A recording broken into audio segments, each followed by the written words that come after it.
Hello guys! Welcome to my vlog!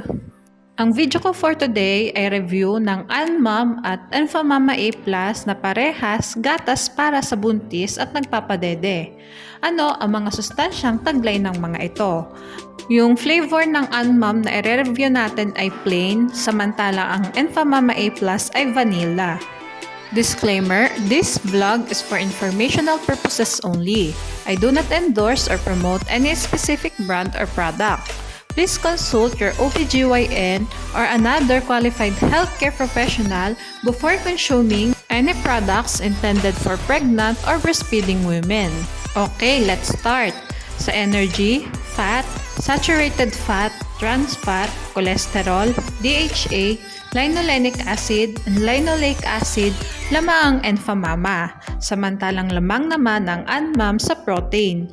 Ngunit walang naka-indicate na linoleic acid at linolenic acid sa nutrition facts nito. Guys, pwede talagang merong linoleic acid at linolenic acid ang Anmam, kaso hindi lang talaga nila in-indicate sa nutrition facts kasi under naman sila ng protein. Sa ganitong pagkakataon, kinukonsider ko na lamang yung brand na nag-indicate ng content sa mga ganitong category. Sa carbohydrate and lactose, lamang ang Enfamama. Ngunit walang naka-indicate sa nutrition facts nito na sucrose, folate, probiotic, and gangliosides.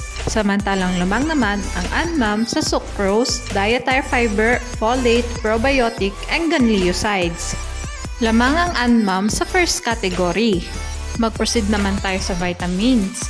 Sa vitamin K and vitamin C, lamang ang Enfamama.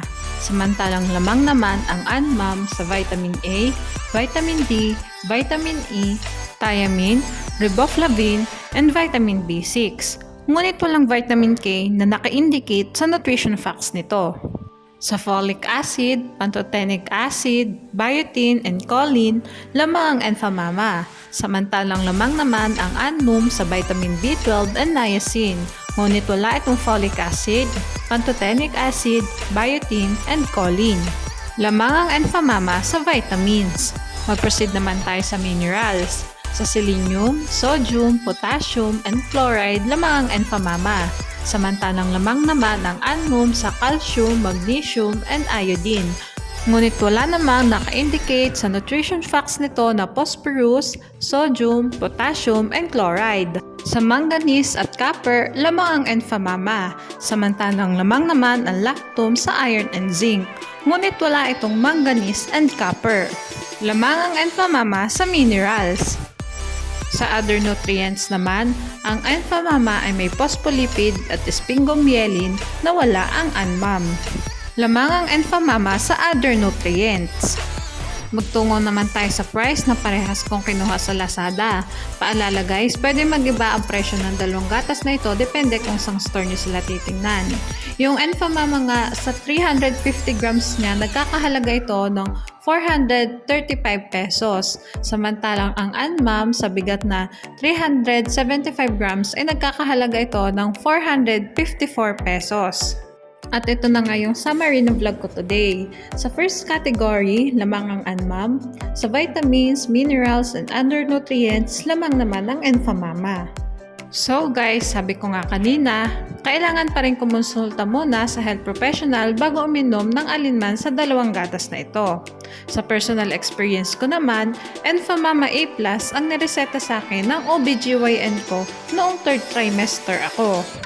Hindi ko masasabi kung ano ang naging difference kung hindi ako uminom ng gatas na ito. Pero dahil nutrients dense din ang gatas na ito, naniniwala akong may naitulong din naman. So far, sakto lang ang milestone ng mga anak ko. Noong nagpapasuso naman ako, natikman ko pareho ang Anmam at Enfamama. Sa experience ko, mas mabilis makatulog ang baby ko kapag Enfamama ang iniinom ko. Sa Anmam naman, mas nagustuhan ko ang lasa dahil chocolate flavor ang pinili ko. At maayos din namang nakakatulog ang baby ko. Kung buntis kayo at ito ang nirekomenda ng inyong OBGYN, mas mabuting sundin muna ang kanilang payo dahil ang mga gatas na ito ay ginawa para makatulong sa nutritional needs ng mga buntis. Okay, hanggang dito na lang po ang vlog ko. Sana ay nagustuhan nyo. Thanks for watching. Please like and subscribe for more videos.